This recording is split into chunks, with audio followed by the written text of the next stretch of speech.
I made coffee through Panama while everyone else got to fight. Got to be a ranger. Now it's Grimesy black one sugar, or Grimesy got it powdered anywhere.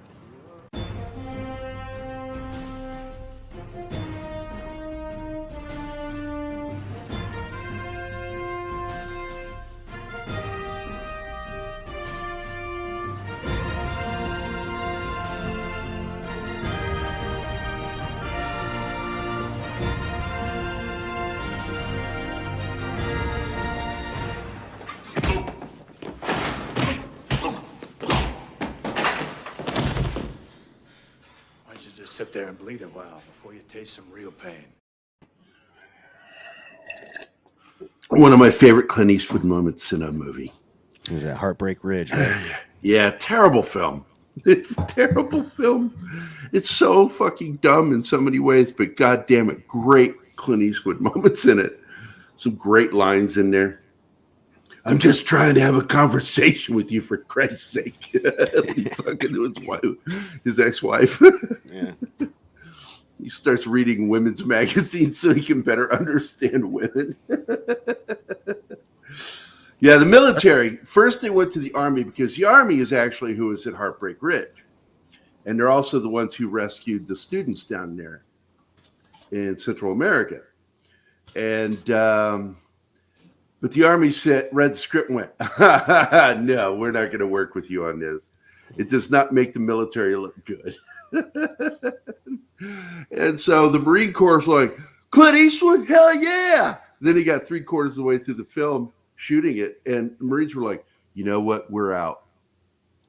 And they backed out. And Clint Eastwood and the studio were, Malpaso, his production company, were left holding the bag to pay for the rest of the film. I don't think it dropped in quality, but God, there's so many stupid things. Like the really dumb guy, he gets killed, and then they get back home and it's all smiles and salutes and no somber moment to say goodbye to a fallen soldier. I was like, that's bad writing. You know, you don't just suddenly forget the dead. But good morning, everybody. It's Monday. I hope everybody had a good Christmas. It was exhausting, but worth it. I got to spend it with my daughter. How was your Christmas, guys? Oh, my Christmas was good. Went to my sister's. I got to do it every stay over Christmas Eve and Christmas Day, and go to a candlelight service. And then since it was on Sunday, went to church in the morning. But we had good Christmas. Right on. Very good. I had my oldest son and my future daughter-in-law over. And then I saw the photo you shared. That's really nice. Yeah, no, and my ex-wife and our two youngest kids came over, and her and Cece cooked food, and it sucked because I wanted to keep hanging out, but I have a 4-ounce stomach. I ate too fast and I guess too much, and it just knocked me out. Like I was just like, but it was great. It was it was all about the kids. The kids got like everything they wanted, which is and it went great. There was no fights. There was no drama. It was great. So it was a great Christmas. I was very happy. Outstanding. Martin, I know you. God, man, thanks for calling me, man. It was really cool getting in that video chat with you and getting to see what you were doing in the kitchen. So, did you guys have a good dinner? Oh yeah. And what was the big chunk of meat that you were seasoning?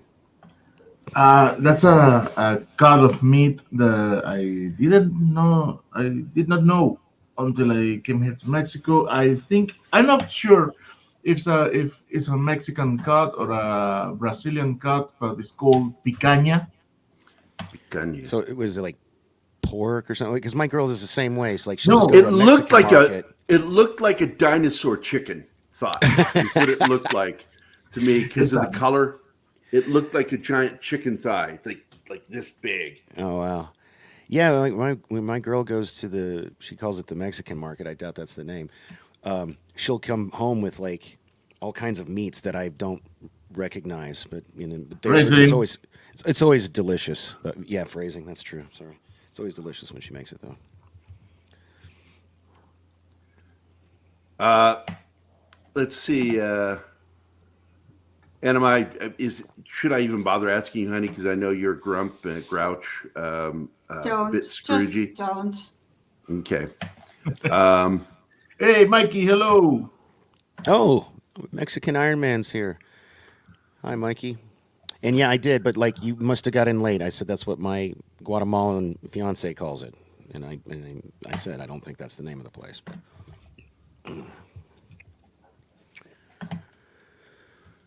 Oh, you know what I got to do yesterday? That was a lot of fun.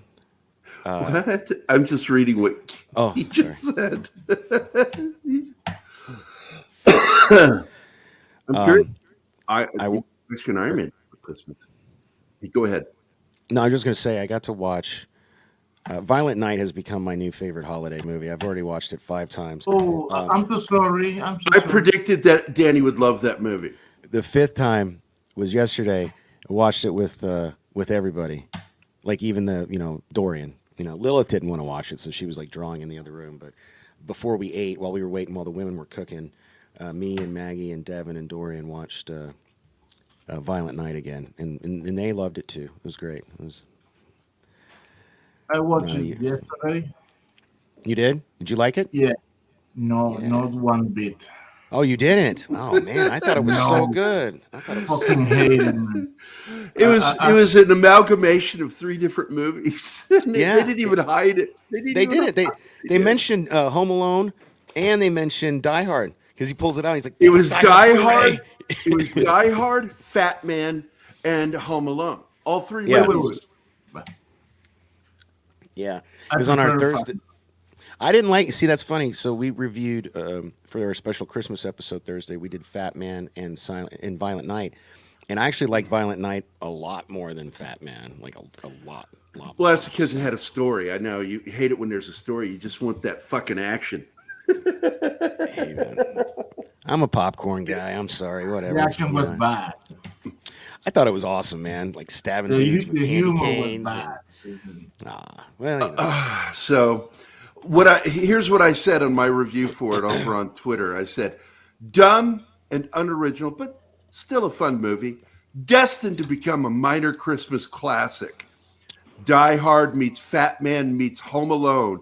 In my humble opinion, Fat Man is a much better film. Still, as Gladiator once said, are you not entertained? No, I was not entertained. I still was. I was very entertained, and it is going to be a movie I watch every Christmas from now on, and probably even not just at Christmas. I'll probably watch it again. It's one of those movies I could have on in the background. Don't get me wrong. I'm happy that you like it. I'm happy that you feel energized and you enjoy. I like seeing people smile when they're talking about something they like. For real. Yeah. Hey, here you go, guys. I'm Beetlejuice. What do you think of this? I like it. Sure, I can help.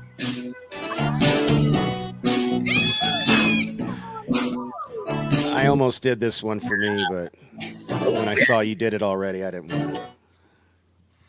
Yeah. So I just stuck with the wrestlers. I want to thank Monkey Jeebus. Is he still Krampus? Is he going by Krampus? Yeah. Still He's still Krampus Jeebus for. I don't think he can change his name again until the new year. Terminal List, great show, especially the weapons handling. Yeah. Working for Dale Dye, who's referred to as Hollywood's drill sergeant. I got to tell you, I pay close attention to battle tactics used in shows and films, and that is some of the best weapons handling I've ever seen. His corner turning and weapon shoulder exchange, I've never seen anybody do that before. His right angle turns were spot on, and when he was going up the stairs in that final episode, I'm not going to tell you what happens. I'm just going to tell you when he switches from going left to right up the stairs, he switches shoulders, something they never show in film or TV. I could not believe the quality of training that he went through for that show.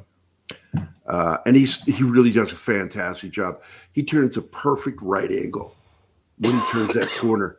Weapon moving with him. And I tell people that's what I hated Echo 3 so bad, because I think they hired a homeless guy to do the military tactical stuff for that show, because nothing they did made sense. You know, a lot of veterans are homeless. That might be a trigger for some viewers. You might want to be careful about that. I am a homeless veteran, so fuck you. Oh, fair enough. Sorry. Yeah. I get to make that joke. Fair enough.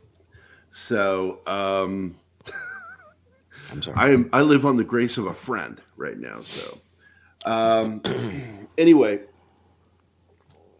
basically, I don't believe it was a veteran that was hired. I don't know who the hell they hired on Echo 3 to do those tactical and technical advisory. Guy holds his weapon wrong. They split up in ways that nobody would ever split up, especially a tier 1 operating team. Just garbage show. Drama is insulting to military personnel and their families. So yeah, that And guy I'm not go fuck even himself. military, but I got angry over that show. Well, I know Alex was like shocked when I said, yeah. He says, yeah, it's written by the same guy that did what was that movie called? The bombs, IEDs, Hurt Locker. Hurt Locker. And I said, yeah, military veterans don't like that. And he's like, I thought military I said, oh, let me rephrase that. Non-POG, RIMF, FOBIT military hate that movie. Anybody who served inside the wire think that's because, you know, when he goes outside the wire without permission, that never happens. Never has happened since Vietnam. That shit just doesn't happen. When it does happen, people die or people get taken. We saw that with that guy in Afghanistan that we had to trade for. Piece of shit.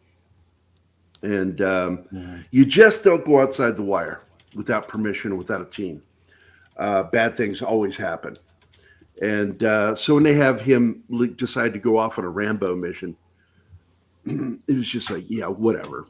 And then, of course, I think the first moment because I went to see it with a bunch of veteran buddies, and we were like laughing our asses off because he's like talking shit to a senior officer in front of people. And we're all like, when's he going to smoke him? And he doesn't smoke him. I'm like, okay, you lost us. You lost us. It's written, and like I said, Echo 3 and Hurt Locker is written by people who don't know shit about the military.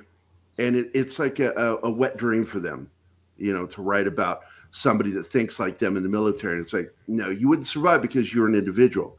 You cannot be an individual in the military. If Che were here, he'll tell you, man, that's a good way to get in trouble, is to be an individual. You start acting like an individual, nobody wants to work with you.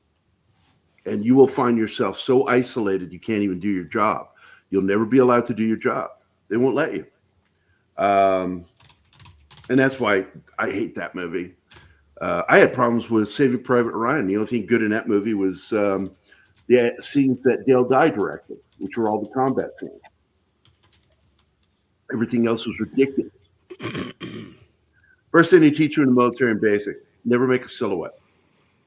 What are the first thing they do? They leave the beach, walk up over a ridgeline in a row. A bunch of silhouettes. You know, this is usually unpopular, but I actually never cared for that movie, Saving Private Ryan. I love it because Dale's I was never in involved the with military. it. That's it. I love Dale's work on it. Anything he puts his work into is going to have at least that part good. Spielberg, I don't even want to get into it with Spielberg. He's lost his ability to tell stories most of the time. He's done some good ones. I mean, even the last 20 years, he did Minority Report, which I enjoyed. It's popcorn fare, you know. War of the Worlds, I started watching The Fablemans after you and I talked about it, but I couldn't finish, and I haven't gone back to finish. It's like a bunch of vignettes. It's not a proper story. That's my problem with the film. You know, there are some great moments in it, though, like when he meets John Ford. Absolutely tickled the shit out of me. Yeah, I don't think I made it that far. But you know, thanks to you guys doing these lists that we did last week, best of. So I watched best movies. Yeah, I watched. Your volume went down. Is that me? Sorry, I Yeah, it's watched. me. No, it's me. Okay, I watched every everything everywhere all at once, and oh my god, I love that movie. It would have been on my top 5 had I seen it. It was so good. Absolutely. I know why you like it, because it's just minute after minute of eye candy. Yeah, it was so good. And then I watched Moonfall. Did not like that. And then I watched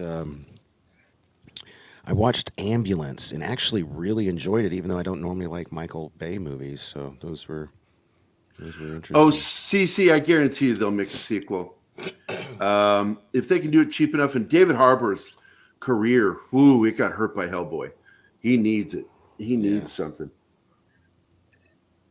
And wait a minute. LOL Dork Knight, homeless veteran. Still love you. Yeah.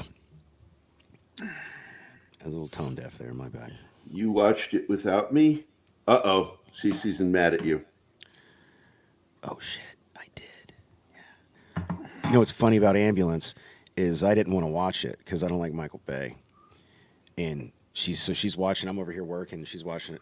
And I keep looking up, and it's like it just drew me in. And it was one of those movies where I'm sitting on the edge of my couch, my heart's pounding, like, because it was just nonstop. I don't know if you've seen it, but it's just nonstop. Like, I've not seen it. I worked as a paramedic, so I don't know if I want to watch it. That stuff, that's where my PTSD can get triggered, is watching medical stuff. But I want to say good morning to everybody. And Krampus was here at some point. he was the very first one. He was the very first one. Yeah. Penny is here. Christian Delorme is here. Sean Estep. Scott Lewis is back in the bedroom watching TV and in the chat. Socks Bulletins, deleted scenes. Snortapoopas Cuber. Kingsport Cow. Mexican Iron Man. Cece is here. Mr. Tickler, you are going to get your ass kicked if you're not careful, Danny, when you confess the stuff on the show. Mr. Tickle Trunk is here. Good morning, Mr. Tickle Trunk. Good to see you. And there we are. Small Time Republic is here, and Kylock. Hope you're feeling good, my friend. Hope you guys had a safe and great Christmas. I got to spend it with my friends. Keith was, Keith showed up. Scott was there, the wives, and my daughter and her boyfriend. And I just had the happiest night, just sitting there, just looking around the table. Okay, see, it'll trigger me. Oddly, I can watch combat. I get emotional watching military stuff, but my God, ER used to trigger me. And I was working as a paramedic when that show started. And I would sit there with the whole crew. We'd watch it, and we'd all be sitting there like practically in seizures. Getting all stressed out by the show. Let's see. Any good comments I should look at? No? All right. Every comment in this chat is a good comment. Okay. Sucking up to the audience. He blooped out a bunch of stuff. Okay. But anyway, so, what the fuck, John? What? Are you Beetlejuicing here with the shrunken head? No. Okay, now you look normal. Back. When you I'm just leaning back. When you sat back, your body looked normal and your head looked really, really tiny. What the fuck? Oh my God. You got a curved lids or something? That's like really weird. Every comment is a good comment. I can confirm that over half of my comments are fucking garbage. But we love him, Mr. Tickle Trump. Yeah, but the other half are extra good, so it compensates. Yeah, and just to let you know, I am not drinking actual coffee this morning. This is Mountain Dew. There was no time to make coffee this morning. I had to get everything put together here in the dining room. It's too cold out in the studio, so I'm just going to shoot it from here where it's comfy. Some of us do pay you, Gary. Sucking up should be normal.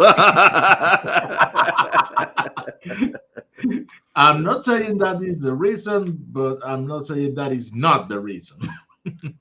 I love that when you say reason, it sounds like raisin.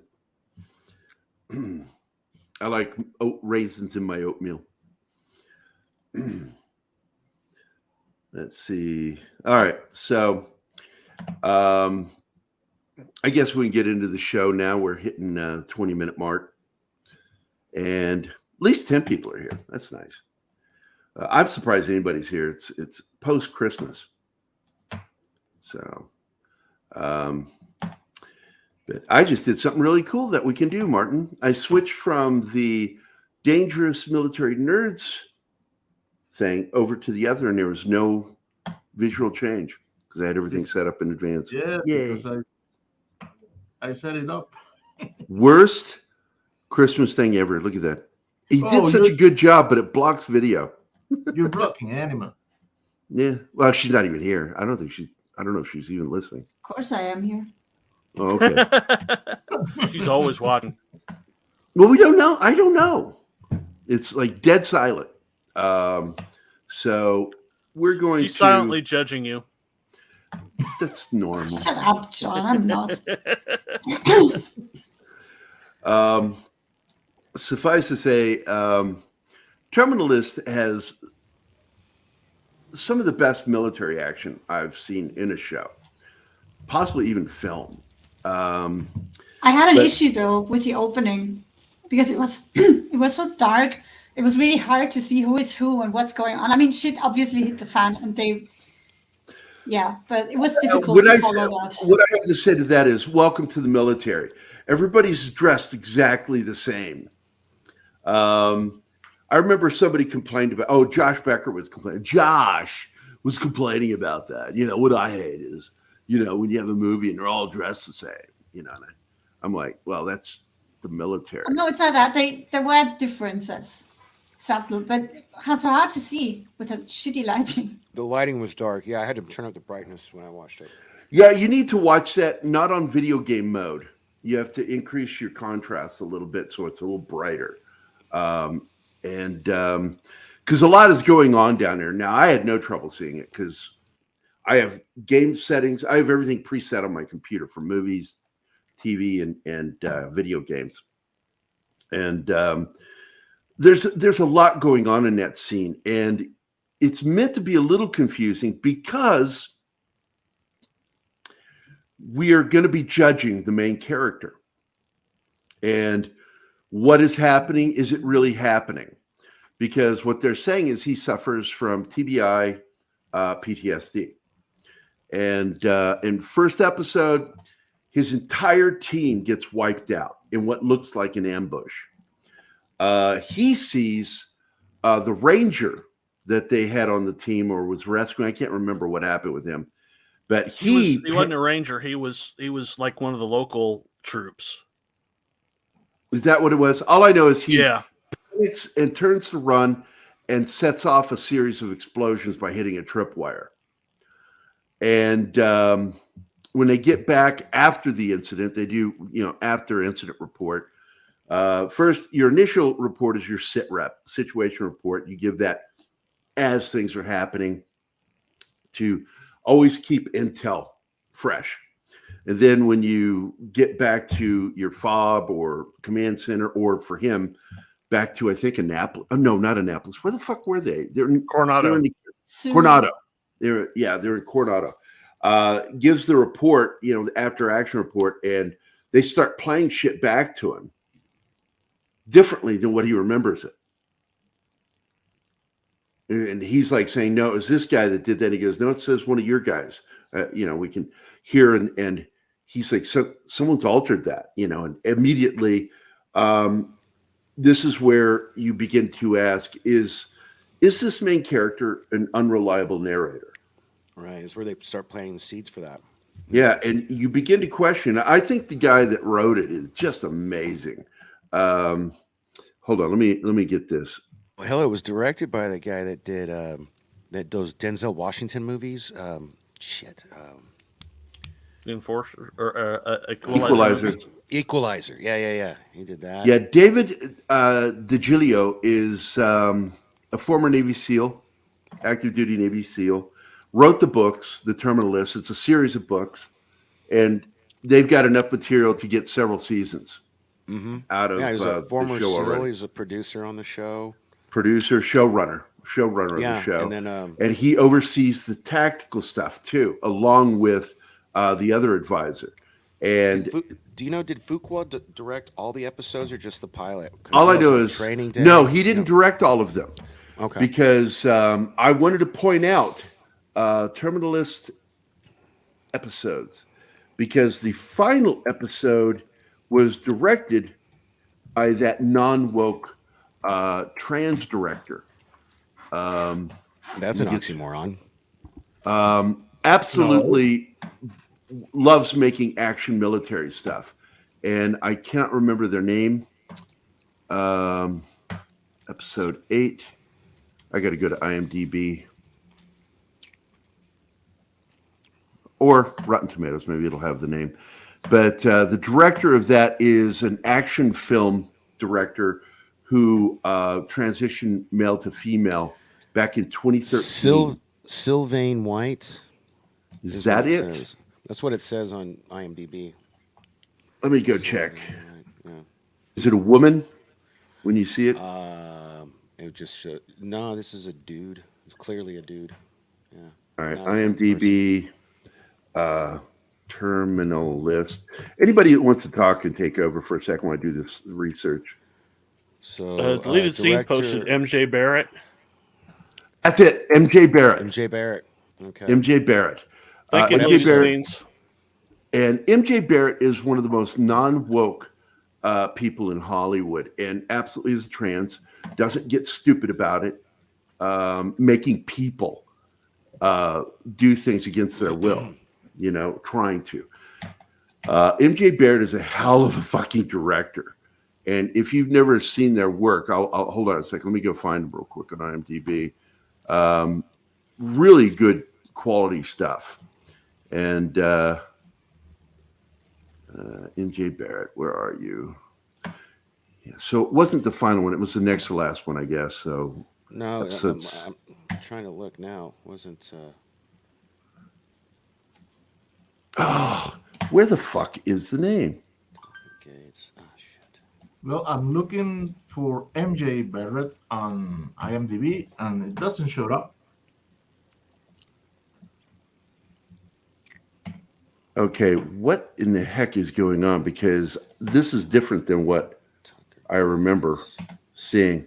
I'm getting sick of IMDb. Suddenly, as you go to click something, moving as That's I the go. Mandela effect going on right there. Let's see.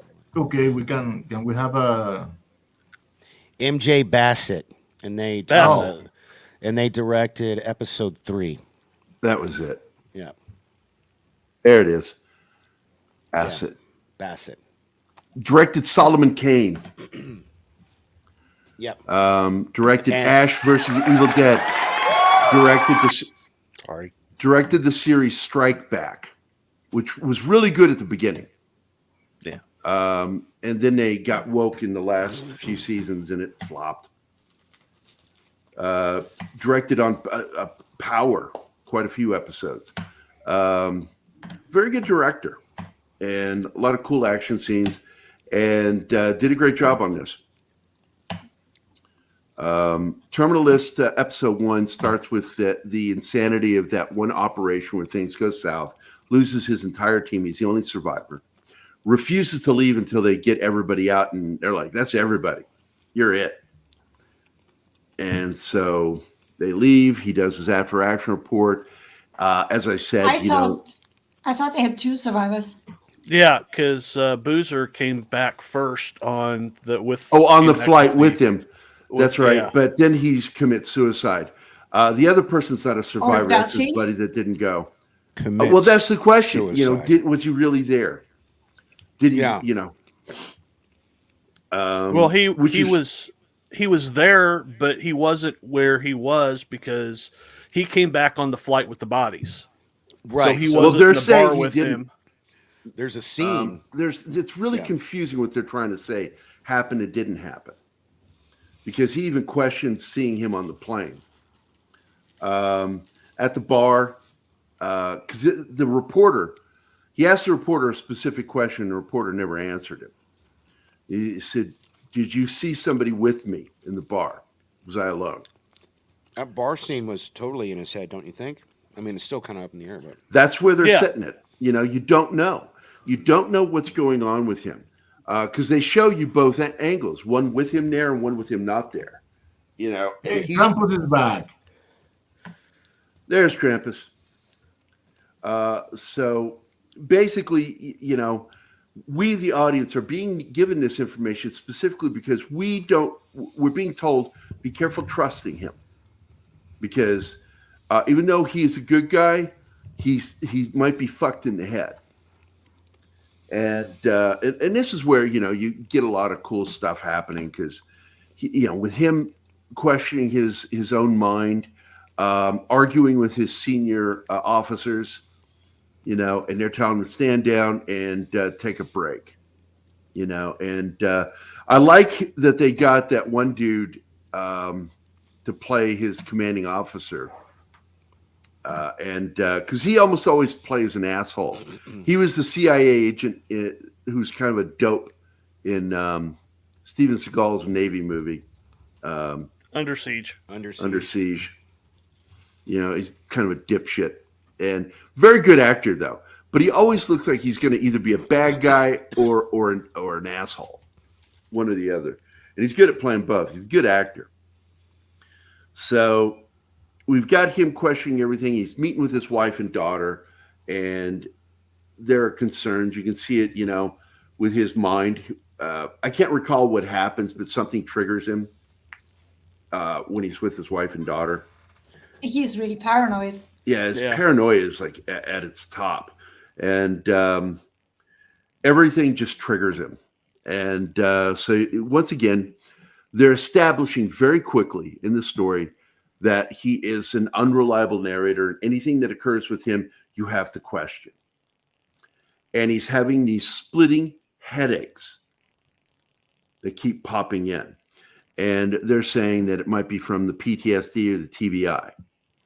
And so go ahead. Somebody take from here because I know where we go at the end. Well, after the scene in the bar, he learns that Boozer, who he thought was with him drinking, had committed suicide 2 days before that. And he goes to see the scene, and knowing the guy, he's like, yeah, no way he would have done that. And especially not using his own weapon. His service weapon. He would have used his favorite yes. weapon, which is 45 ACP 1911. Yeah. And his former SEAL buddy that lives on the boat is telling you, well, maybe he did it as a message. Ben, yeah. The spook, right? The CIA guy. No, I'm talking about his former SEAL buddy. Yeah, he's a spook. He works for the CIA. Is the Tyler Kirsch? Yeah, Tyler Kirsch. He's really good. He's or like, Kit, well, maybe or he's Kitsch or whatever you say his name. Kitsch, yeah. He tells him, well, maybe he did it as a sign or symbolism. You know, killed himself with it. So we can go ahead. It's a good. This first episode, like, oh my gosh. well, you can see he's losing. Gut-wrenching, you know. Go ahead, Dawes.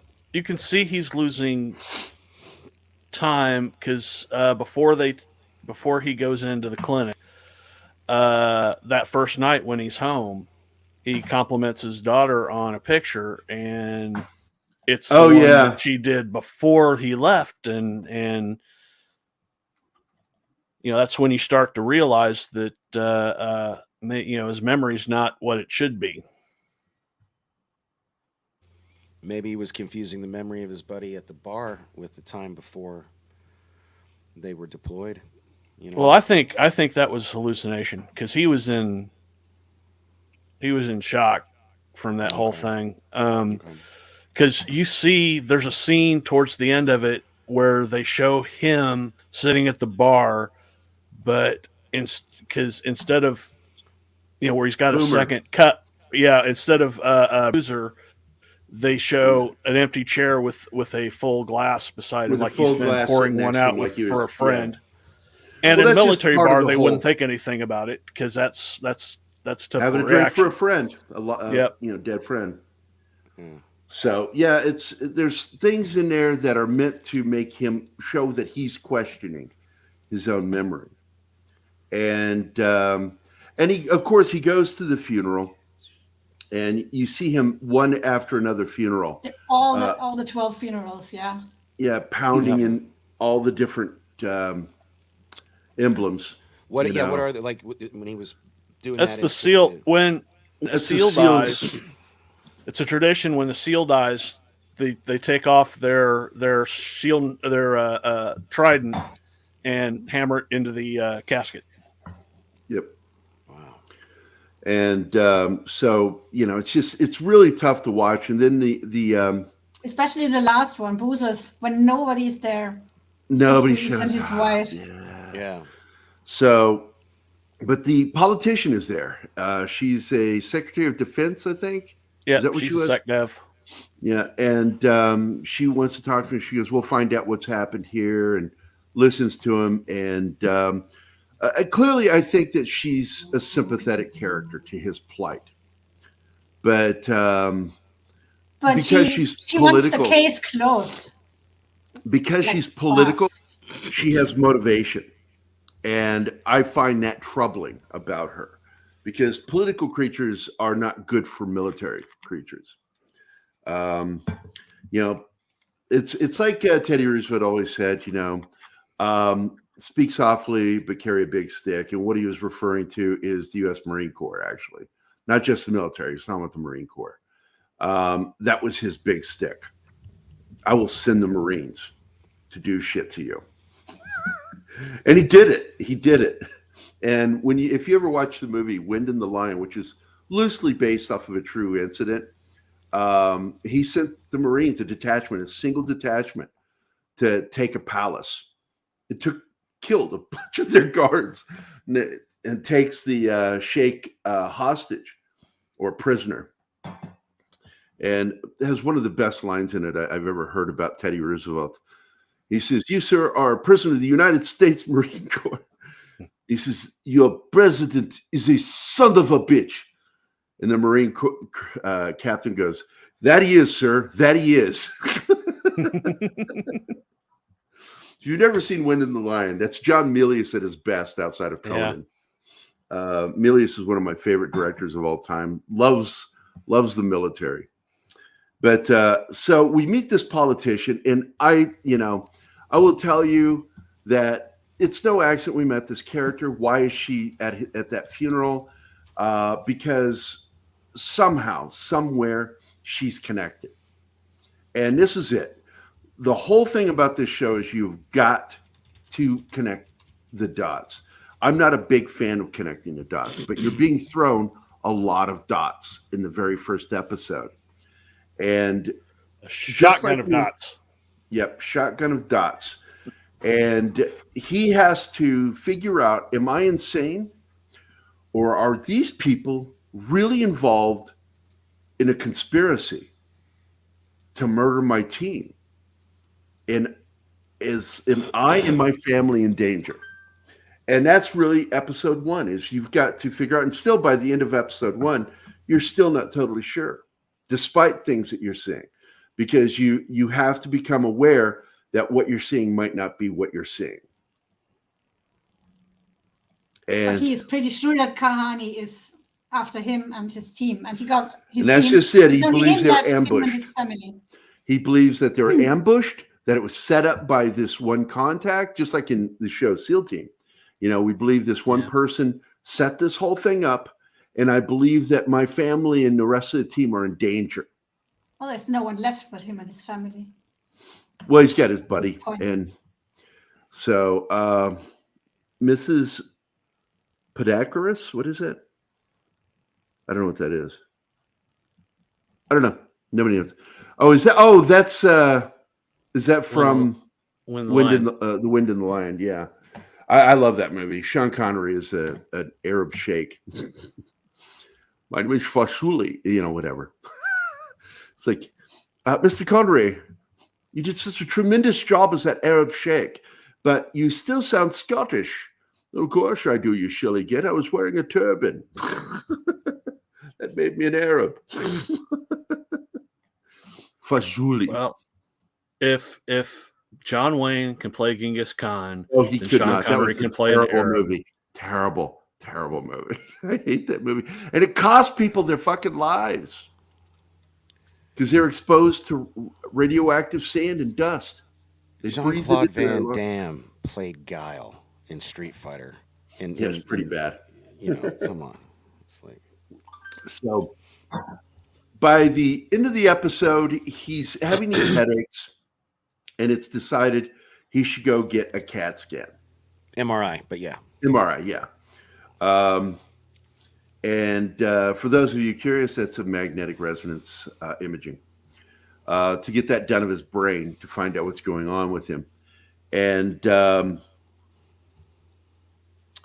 he meets the doctor, goes in, they put him in the thing, and he's already stressing out going in there. He's having severe trigger moments inside the drum of this machine. And he's talking to the doctor, and then all of a sudden, things go quiet. And you're like, he has a flashback first. yeah, I just said that. He's being Oh. triggered, having flashbacks Okay. while he's in there. And then he kind of comes out of it and he says something, and then the doctor doesn't respond. And he sees a reflection. Is that what he sees? Yeah, he sees a reflection. Uh-huh. And sees somebody moving towards him with a gun. And then we get an absolutely intense fucking hand-to-hand combat scene with guns drawn. Yep. And a lot of stabbing, a lot of shots fired, close quarter. I mean, everybody is within a foot to 2 feet of each other. And it's an intense fight scene. And again, is this really happening? You're like, is this happening? Is this... Because in the middle of this, he starts to have an episode. And they give that slightly blurred out of focus thing with him. And then, boom, he goes back into combat mode. And he ends up... And he kills the one dude and wounds the other guy, and he gets out. Mm-hmm. Yeah. And he goes to chase him in his hospital robe, gown, and realizes, oh, shit, my family. So he takes off and starts heading back to the house and trying to call his wife, telling her to get out of the house, leaves a message for her, get out of the house, calls police to meet him there. He arrives at the house, clears it, and then finds his wife and daughter dead in the kitchen, murdered. It is, and I told Anima, it's like, don't worry, honey. This is one of the worst moments in the episode. I mean, in the show. It really is. It's not You quite knew as they bad. The were rest of dead. it.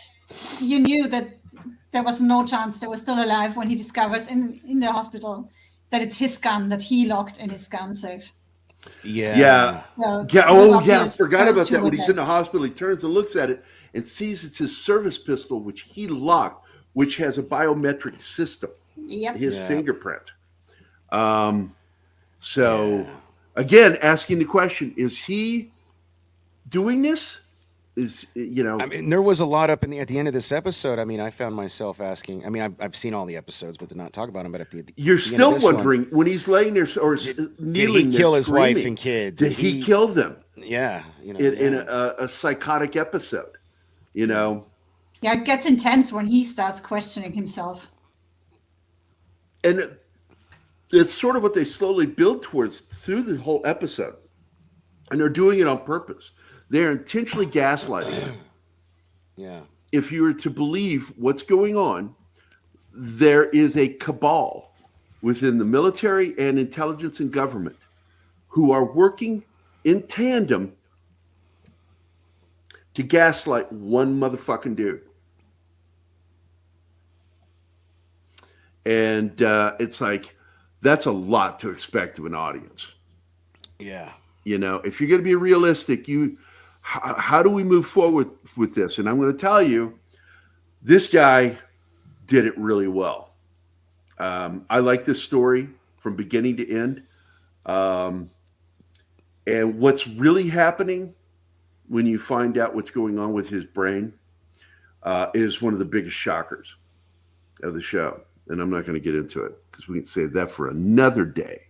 Yeah, the way this episode ended, man, was just, God, gut-wrenching. And I'm curious, is there any footage of him being trained for that? I'd like to find out.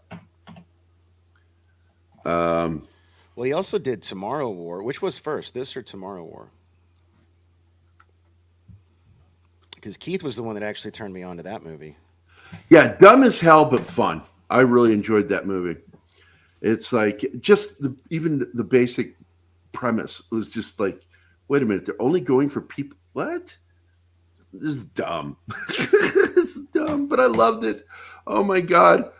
And I love that female, she was on, what was that show? Where they sold paper and they had a live crew there video recording the show. The Office. She was on The Office for a while, and she plays one of the soldiers and are people that are picked to go fight. And she has one of the best self-sacrifice moments in the movie. I thought it was really good. Go on without us. We have I'm not finding any footage of his training. They just talk about the SEAL training that he did, but there's no footage of it. That's ridiculous. Open your back door, baby. Loosen your hinges, I'll show you my key. Yeah, I'm looking. And I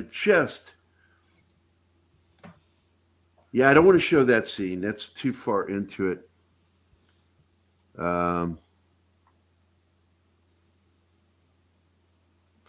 Jack Carr, we got some footage of him. They got some footage of him on the set for the Terminalist. He's the creator, writer, former Navy SEAL. Yeah, I cannot believe that they don't have any training footage. Jared Shaw was the trainer for Pratt. Yeah, and I got to tell you, they did a tremendous job. But I do know that the creator of it was on the set and really pushing for the realism, Jack Carr. And when you get to be executive producer, you get a little bit of authority. So he pushed for that. And episode 1 is like chapter 1 of the book. The entire season is the book, the very first book, Terminalist. And I guess by saying that, I kind of give away that his character doesn't die. But it is a great series of books that I look forward to seeing made into the series. And as long as they have the numbers, and what I understand is it kicked the Ring of Power's ass for numbers. Oh, yeah. Bezos doesn't, and his commie cronies don't want to admit to it. But absolutely, Terminalist kicked ass. And it was one of the most watched shows on Amazon. And people are still watching it. I watched it again. I love it. I see Small Time Republic. Yes, I said hello. Chris from Moonlight is here, and Dragon Ruse are here. Hi, guys. Yeah, I have a quote from Chris Pratt about talking about how there are Navy SEALs on set that were constantly giving him adjustments to make it look realistic. Yeah, and it's like that works for me, man. When you've got real guys on the set helping you, you're going to do it a lot better. Not to mention the pressure for the actor gets higher. There's more intense pressure to get it right. So they're really focused on getting it right. And Chris Pratt, there's a scene later. We'll go over it when we get to that episode where they're doing a tactical insertion as a team. And the shoddy fight scene is one of my favorite moments in that episode. That's Kitchener, whatever his name is, Taylor. He's got the green machine, the 12 gauge, and that's a badass weapon when used in combat. It really is. It is close quarter combat right there, and it's a really good scene. It's also where we get to see Chris Pratt use his tactical tomahawk. Puts that baby to good use. I know a little something about those things too.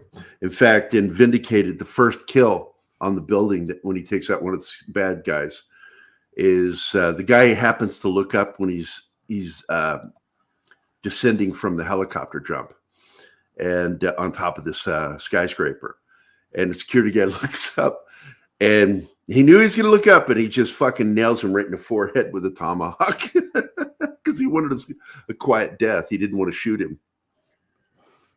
Well, the quote goes, really, it was about the tactics.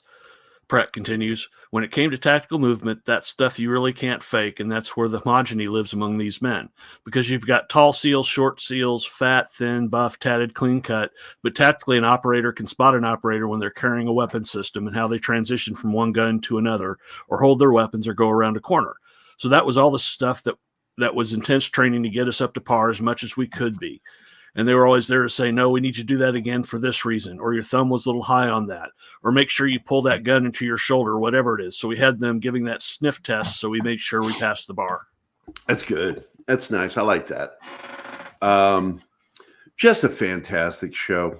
And I guess we could do 2 episodes per episode because we're right at the hour mark. And we're done with the episode. But, you know, for the last few minutes, I wouldn't mind going over some of the plot lines. Like, if you were coming into this fresh and didn't know what was going on, what did you think was happening in episode 1? Go with you, John. You first. I honestly thought he was being. I thought he was being. There was a conspiracy because it makes. You thought he was being gaslit. Gotcha. Yeah. Anima, what did you think then? We watched it together, so you know. I totally thought in the first. They episode don't know. Watch that it. Yeah. Jesus Christ! Don't shout at me. I have a headache. As is. I thought they were totally messing with him, trying to cover something up. There are a lot of parallels to SEAL Team, right? Because what really made me suspicious is how eager the Secretary of Defense is to close this case as soon as possible. Yep. She's rushing it, and also the NCIS guys are acting weird. I got to tell you, that's one of my favorite things in it because Navy don't like NCIS. Military don't like military investigators. You know, they do these shows, makes them look like they're heroes. Policemen. But they look at them as the guys that are constantly acting like they're Navy, but they're out to hurt Navy personnel. And that's how I love that he called them out. You know, oh, you pretend Navy guys. Yeah, whatever. Fuck you. Danny, your thoughts. What did you think first episode? I guess probably because of my naivete with the subject matter or whatever, I at the end of the first episode, I did not know what to fucking think. I didn't know if he was batshit crazy and he, killed his family and maybe he killed the doctors and like all that shit was just in his head with the fight, because, it was. I think I was saying this in our pre-show thing. I think it took me to like episode 3 before I felt like I really had where you felt that assurity. Yeah, I get you. Yeah. I don't want to give anything away because look, we know that it's a series of books. I've read 3 of the books, and I went into this aware of how it was going to what was going to happen, and still I went along with that ride because it's so well done that I want to enjoy the wave.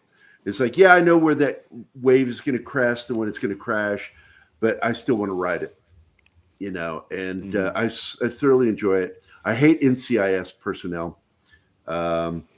What's this? What did Chase say? So many people when I was active duty were, CID.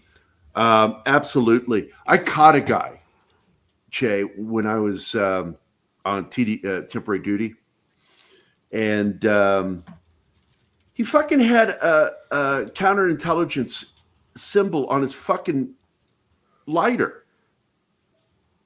And I saw it when he was fiddling with it and put it back in his pocket. I'm like, oh man, you're a Sid. I fucking hate those guys. And one of my best friends, Jim Woodward, is Sid, counterintelligence division. And their job is to spy on us for us and to weed out problem soldiers that could give out information and intel to the enemy. And you're constantly paranoid about them. You really are. If you don't know somebody and they start getting friendly with you, just get the fuck up and walk away. You know, if you're at a post bar, E-club, whatever, just assume they are. Martin, what did you think of episode 1? Where were you falling on the side? Believing he was being gaslighted, or believing that he was really having memory problems? Both, because it was obvious that there was memory problems and memory constructs, because his friend, he wasn't with him in the bar, obviously. But I didn't get so far as to believe that, or to have doubts if he killed his family. That I didn't feel for that. Well, it is a question that they want you to. Yeah, ask. but I just you feel like something like you're like the Joker, something like the Joker. That what is of what we're seeing, what we're watching, what is real and what is not, Right. because there is a mixture. Right. Which is why, like the cynic in me, the reason I needed further proof before I changed my opinion was I was just really thinking, like, man, this is such a Hollywood thing to do. Like, give me the feels for this guy, and it turns out he's actually the bad guy and doesn't know it. So that's kind of Right. why, Yeah. Well, I had there were little things like, why did the SEALs allow the locals to go out with them on a mission? That seems strange, unless they're being forced to by the upper echelon. Force Oh, 2. because they know the Force 2. terrain. Force 2. Yeah. Force 2. Who are you saying got forced? Oh no, the Navy SEAL unit. They went out with a local into a combat situation like that. Oh, that, yeah. And that doesn't sit right. And there's just little things like going through and you see his memories. That that doesn't quite match. While they were being honest about Boozer killing himself, I do think that they edited the digital record to make it look like it was a local. So there's obviously something political involved there.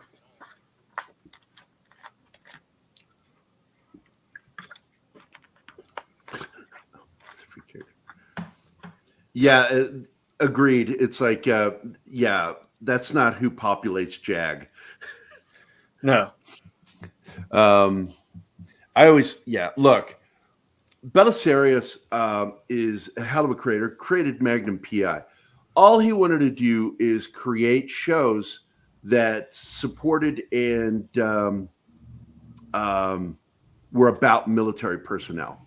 But once he started going into, because NCIS was a spinoff of JAG, and JAG, as I recall, wasn't that a spinoff of something else? No, JAG was the original. JAG's the one that spawned all the NCISs. And the NCISs. And then what pissed me off was when Mark Harmon power played Belisarius and got him kicked off his own show. And I'm like, yeah, I'm done. Yeah.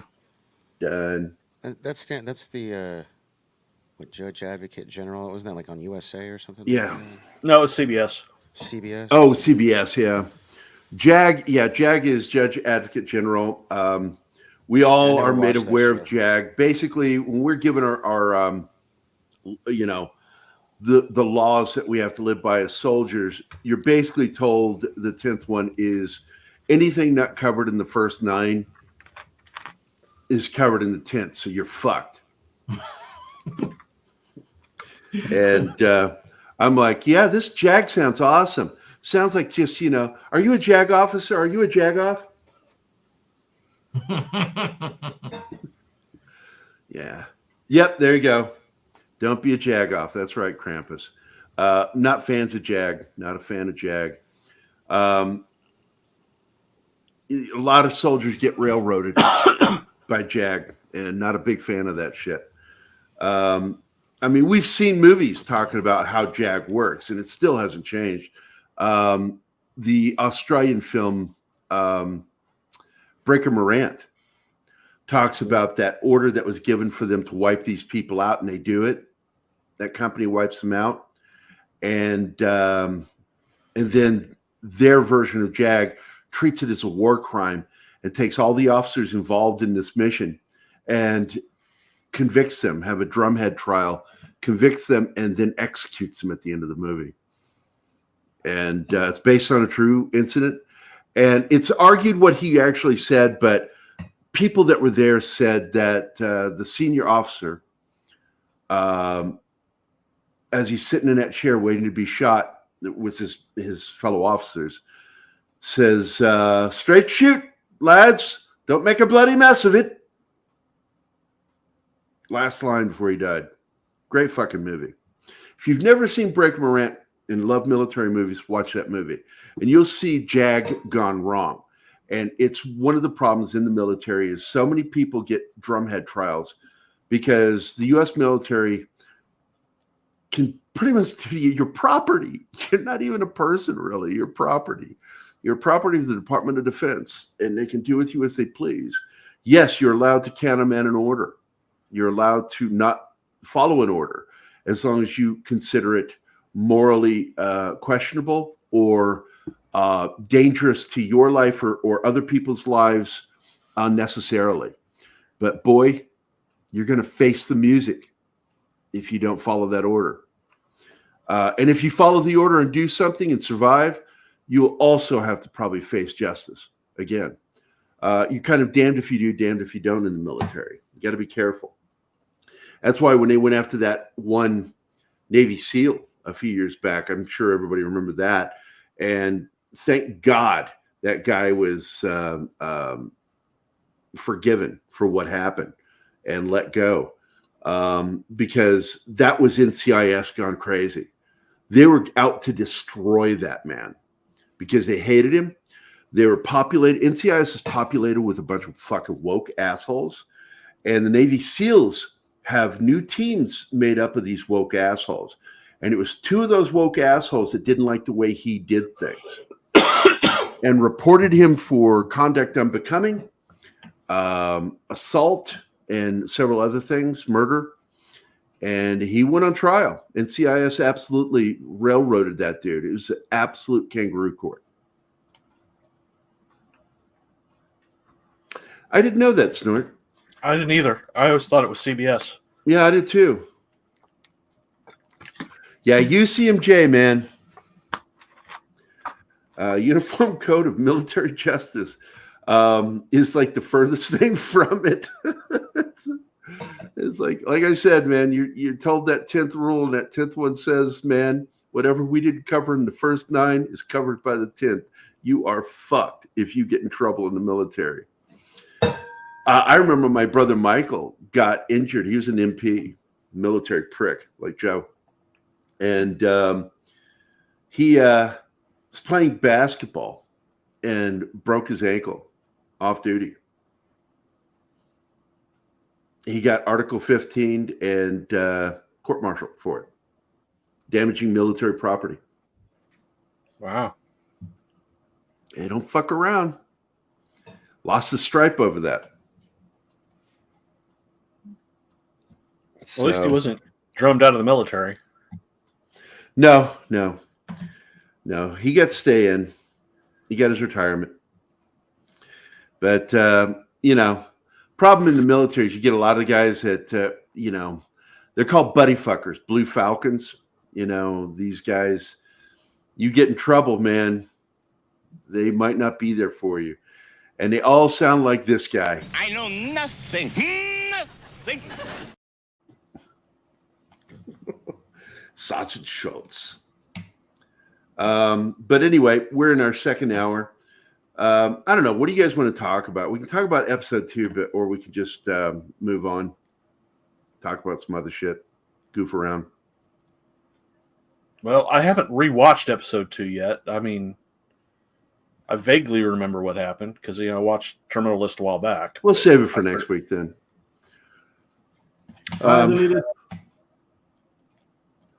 Deleted's here. Oh, hey, buddy. Nice. Well, he has to go. See you, bud. Thanks for dropping in to say bye. Bye, Deleted. Well, no, he was here. He was here. That's who gave me the name of the that was slightly incorrect, but Barrett. Yeah.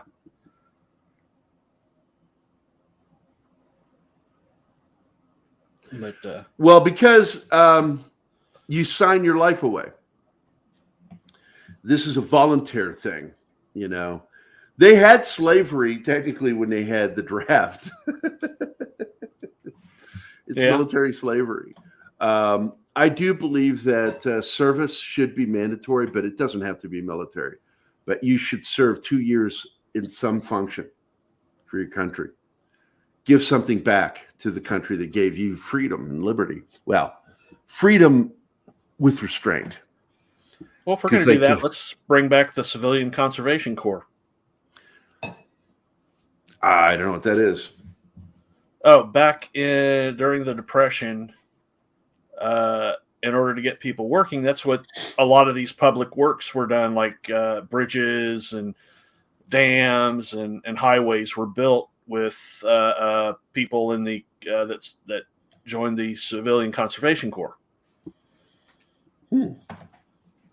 It's kind of a socialist thing, but if it's done right, I'm fine with it. I know the Army has the Army Corps of Engineers, and they've built a lot of cool shit and infrastructure here in the United States. Oh, yeah, they've done a lot too.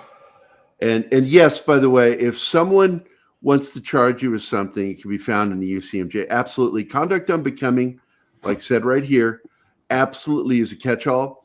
When I bitch slapped that dude in front of the drill sergeant, I wanted to punch him, but I told him I was going to bitch slap him. So I open hand cuffed him with the ball of my hand and knocked the shit out of him. And I thought, when I turned and saw the drill instructor, I was just like, oh shit. My shoulders slumped, my head dropped, and I'm like, that's it. First fucking couple weeks in the Army, and I'm going to get kicked out because some idiot pissed me off. And I knocked the shit out of him. I'm going to get kicked out for conduct unbecoming, striking a fellow soldier. Oh, great. Nothing happened. I was like, ooh. I was like, Christmas. It's Christmas. Nothing happened. The Civilian Conservation Corps is a voluntary government work relief program that ran from 1933 to 1940 in the United States for unemployed, unmarried men ages 18 to 25 and eventually expanded to ages 17 to 28. CCC was part of Franklin Delano Roosevelt's New Deal that supplied manual labor jobs. Yeah, well, he was a socialist. He was a democratic socialist. He is what prevented us from going full on commie socialist. I will give him that. But the fact is that guy broke so many laws to do some of the things he did, including creating internment camps for American citizens during the war. And that's right. The head of the Democratic Party did that. Don't forget that. Actually, he had 2 programs. I'm confusing the CCC with the Work Progress Administration. Right. That did the public works project. The CCC did like the parks and stuff like that, and worked with natural resources. Yeah. Also, I want to point out Woodrow Wilson, another member of the Democratic Party, is the one who resegregated the military. He also had a special showing, the premiere of the movie. About the KKK, that famous Civil War The style Federal movie. Reserve. Yeah. He had the premiere. You're with talking the about Birth director. of a Nation. Birth of the Nation. Yeah, he premiered it at the White House, Woodrow Wilson. Woodrow Wilson did two things. He did that, and he resegregated, because the military was already desegregated when he took office. And he's the one who separated the black soldiers from the white soldiers, because he was a racist. He was a big racist. He was your classic Dixiecrat. What's this? Well, I think we should acknowledge the couple of breaches that we had. Yeah, I'll play something in a minute. I'm reading something. Yeah, FDR. Well, look, FDR did some good, but the fact is, and this is according to educated economists, much smarter than me, stated that he extended the Depression by 5 years doing what he did. He made the Depression go longer. Instead of trying to get us out of it, he created social programs that made it keep going. And it sounds similar to another president. I'm not going to say his name because I hate his name. But yeah, let's see. CCC used a lot of Army NCOs, if I remember correctly. Boy, they'd be crazy if they didn't use the Army Corps of Engineers. I mean, that's what they're there for. Yeah, well, the whole point, it was designed to get people working. You know, they create I jobs, agree, Snorted which 100% agree. I'm sorry, Did John. you notice that how close it was? CCC. It only lacks the P. People might not know what you're saying. I do. Yeah. Because everybody knows it as the USSR, but it was actually the CCCP. Yep. But like I said, while it was socialist, I think it did help somewhat, because it did give a lot of unemployed males a job to do that also kept them from them and their causing families from issues. starving. Yeah. Yes. Cinderella Man. If you've ever seen the movie or know the story, during the Depression, he was receiving welfare through the state, as well as doing work on through social programs. And he repaid every dime when he won his first fight. I love that film. It's a very good boxing film, and it's a very good historical film. That he was a proud man, and that's the thing that bothers me with socialism, is it removes personal pride, and I dislike that. You should have pride in yourself and what you do. Men in particular, we need to feel needed. We need to feel with purpose, and that film really kind of shows that. But you'll see a lot of Depression era films where they talk about that shit. I've got two hands. I could be doing something. Instead, I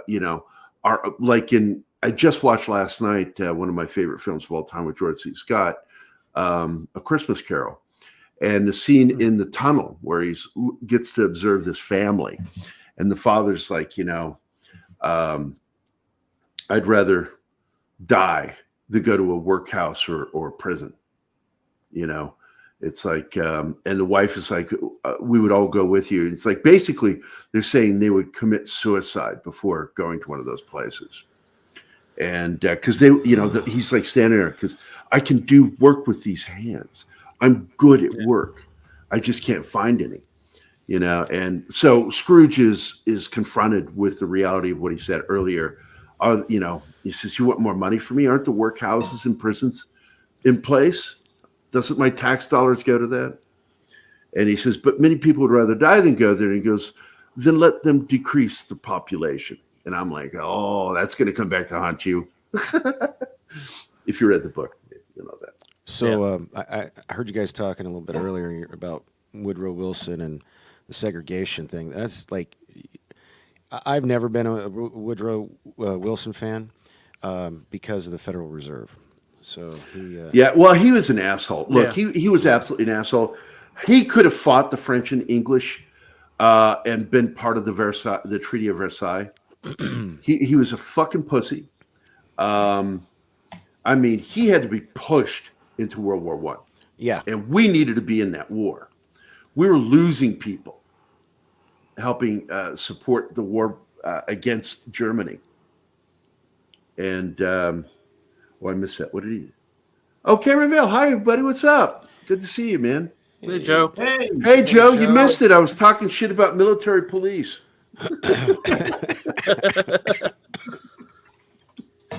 We were talking about Sid, CID.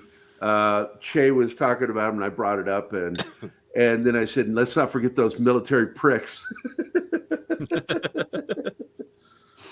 Love you, buddy. I'm just teasing you. It's time to start a day drinking. Methinks. Oh, look, man, it's the day after Christmas. I really hope you guys had a great Christmas. I know all of us here on this panel love one another, and I love knowing you guys, and I loved seeing all the photos. Snortopus, I thought the income tax was FDR. I might be mistaken, though. Well, I know that it was during FDR's administration is also when minimum wage was first introduced. And basic minimum wage is this. And this is what I tell people, because I'm conservative as hell, but I'm not a fucking idiot. And I know that not everybody working at McDonald's is a fucking teen. There are a lot of older people that can't find work. Well, why didn't you go to college? Fuck you. Not everybody gets to go to fucking college.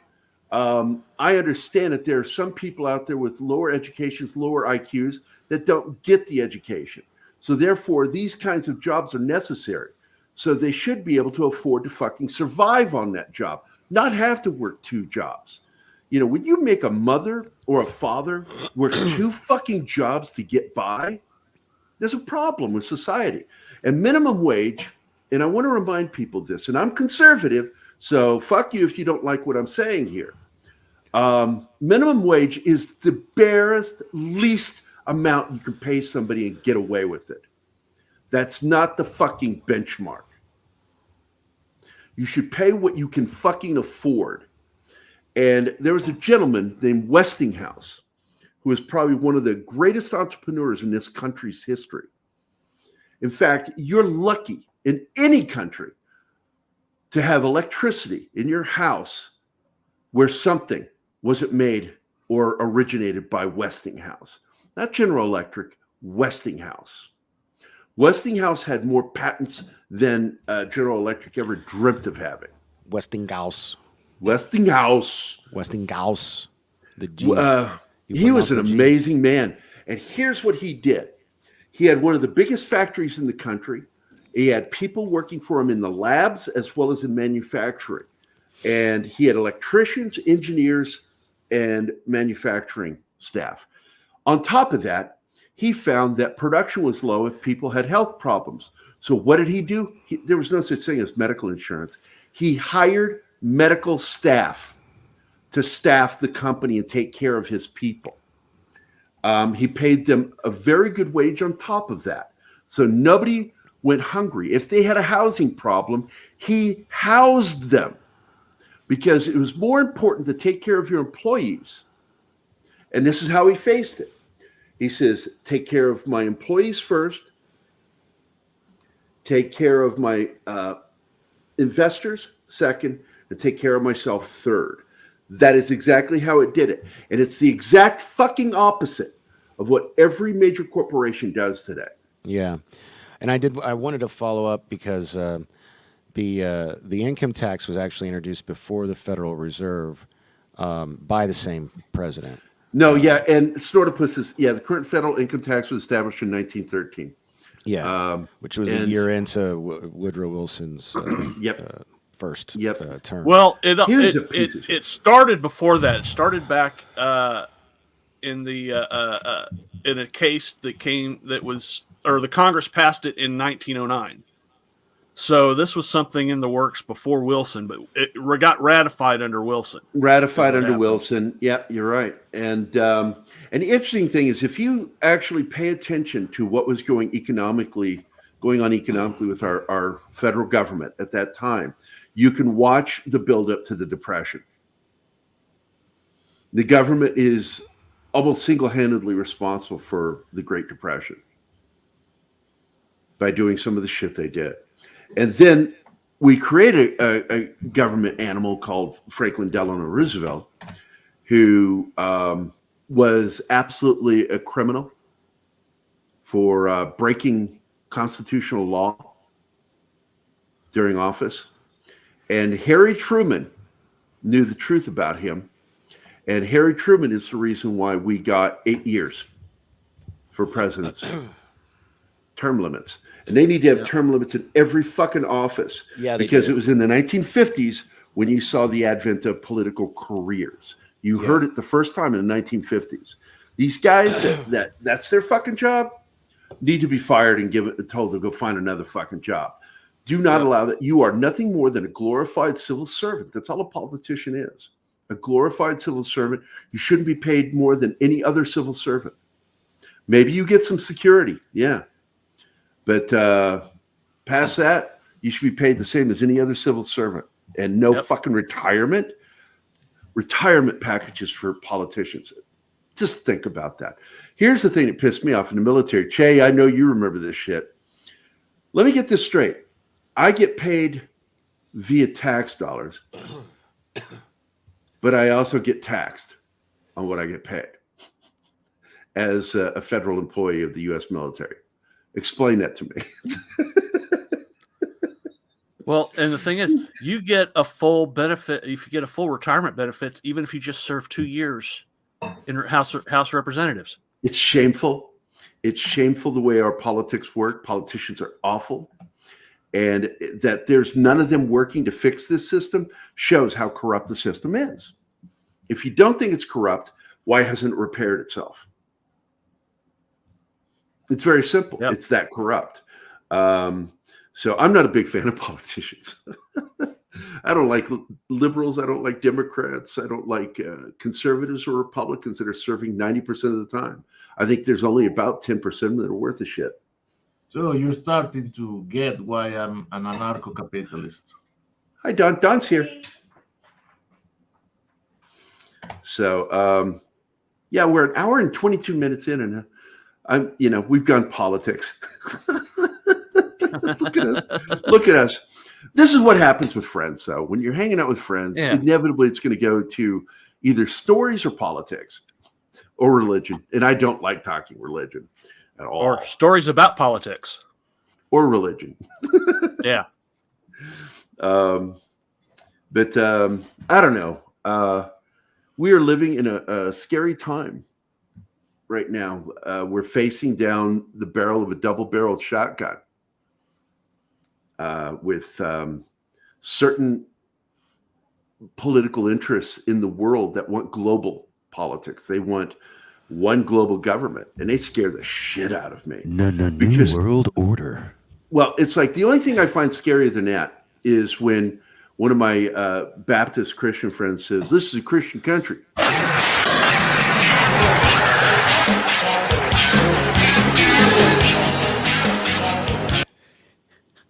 Full light. Sorry. This is a Christian, and I said, look, it's definitely founded by men who were Christians. And, but they, the thing you got to understand is I'm Catholic.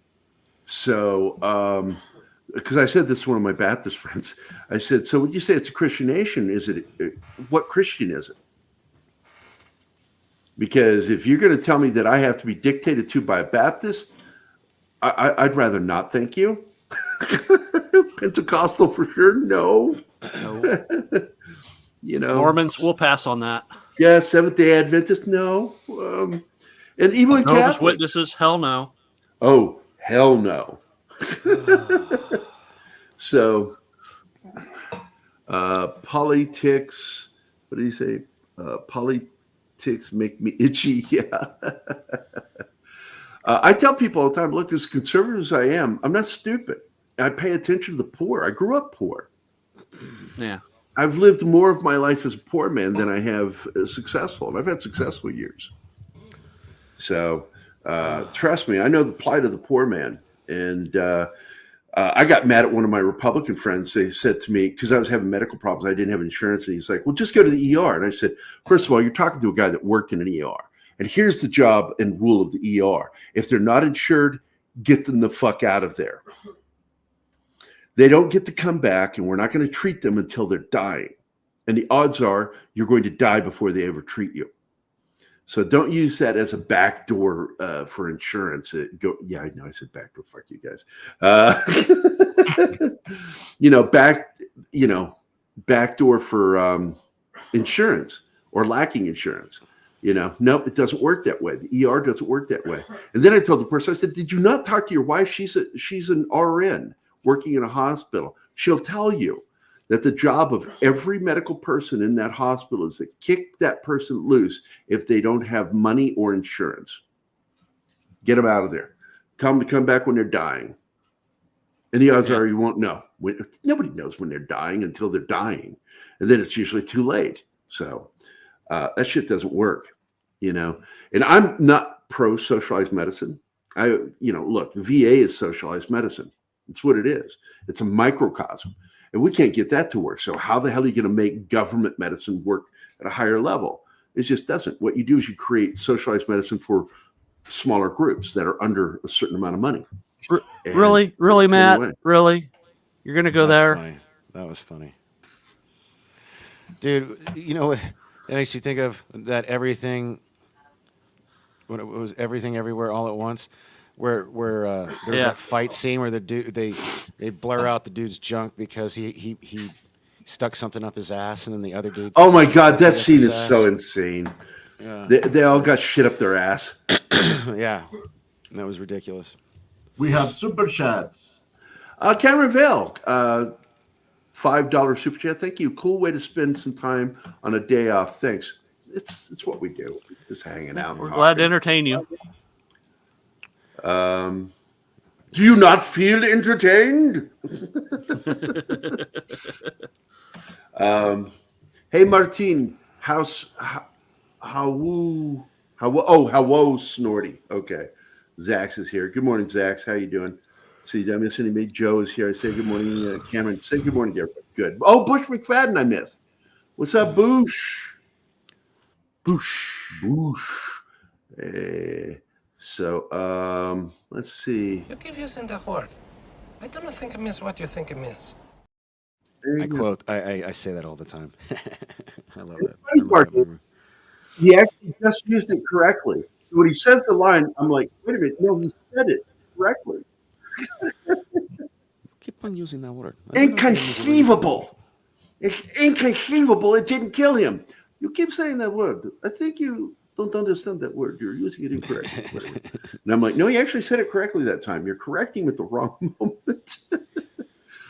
But did anybody else see any good new films this week? Dude, Samaritan. I watched that based off of y'all's recommendations.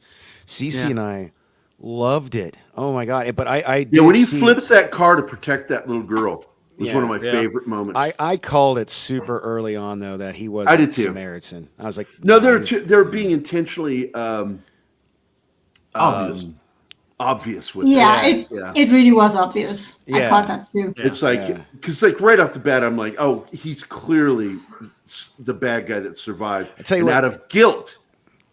He's trying to be a better person. I tell you what though, that was probably the worst deep fake technology I've ever seen in my life. At the end of the movie, where they show young Sly Stallone, that was worked. It was worse than Clue from Tron. It was like it was worse than that. It was right in that ballpark. It was pretty weak. But it got the It was still cool though. It was neat. That was definitely like Rocky 3 era looking Stallone, Jedi Bill screened it. Oh, cool. Oh, Violent Night. Yeah, he did screen Violent Night. That was like the third or fourth time I watched it because I was like, well, shit, it's on, and why not? I love that movie. It's so good. I got to tell you, I did see something new. I watched the original Japanese version of Shin Ultraman. And except for one part of that movie, I enjoyed the film.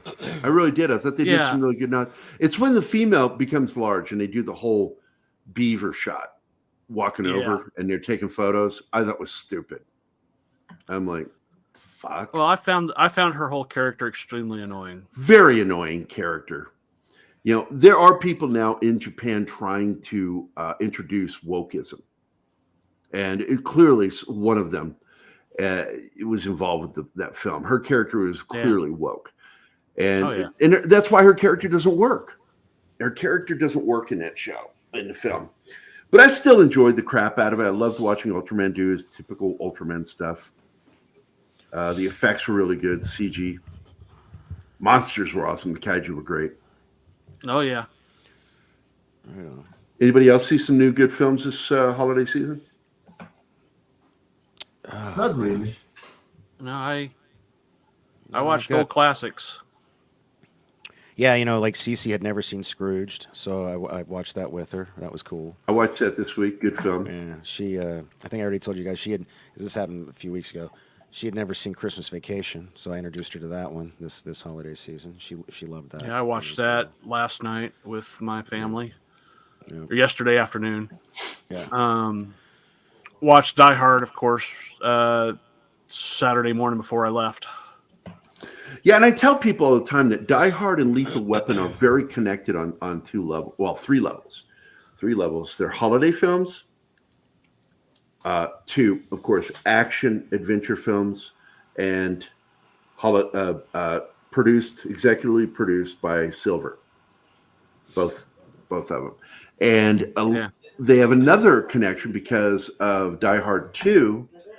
There is actually, if you're paying attention, a person sitting in a seat with a magazine in their arms, wearing a sweater, and the magazine is open to an advert for Lethal Weapon. And That's cool. And so you see Mel Gibson. So Mel Gibson and Danny Glover are in Die Hard 2. And Die Hard 2 is also a Christmas film at the airport. Yep. And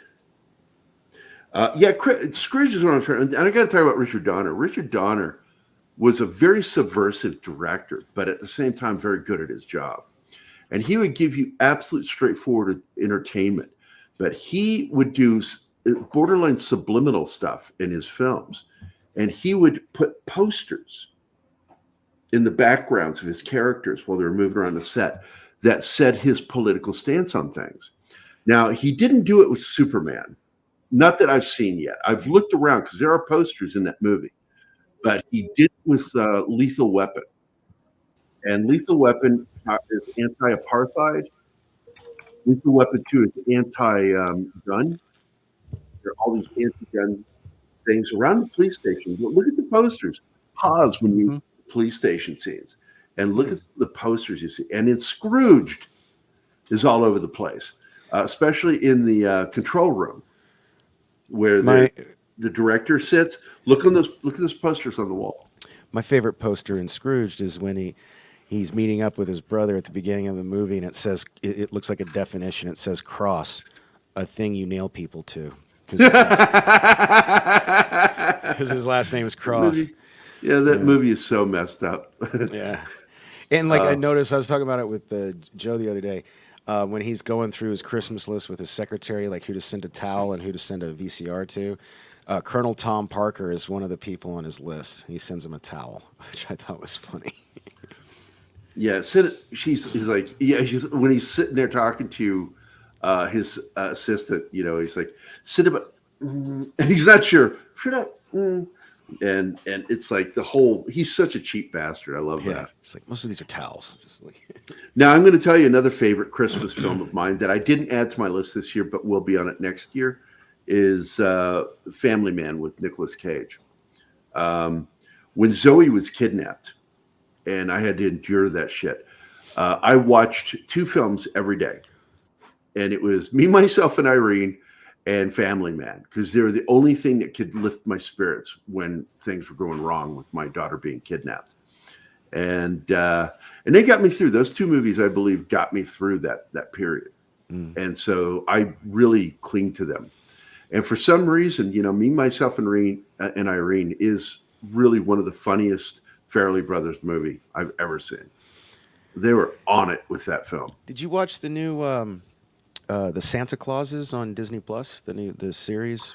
No, I've had 3 friends tell me to watch it, that it's really good, but I haven't had a chance. It is. It's a really good family. It's basically like a 3-hour. Yeah, Disney went to war with Tim Allen, and Tim Allen won. Yeah, with that show, they don't condone it. They just produced it. Because a lot of people at Disney did not want to make that. Well, I'm glad they did. It's really good. It was really good. Peter Vickman Fansite is here. Hi, Bill Barkley is finally here. What's up, buddy? Let's see. What's this? I found the soundtrack on tape back before our McCrory's closed. What soundtrack was that? Oh my God, that Santa's Sleigh movie is terrible. At the beginning of it, all the people, and I don't even think most of them are credited. Like, what's his, James Caan is in it, is at the head of the table, but everybody in that scene is Jewish, like literally, and they do it on purpose. Everybody in that opening. Oh yeah, that's funny when they do that. Is Jewish. It's like,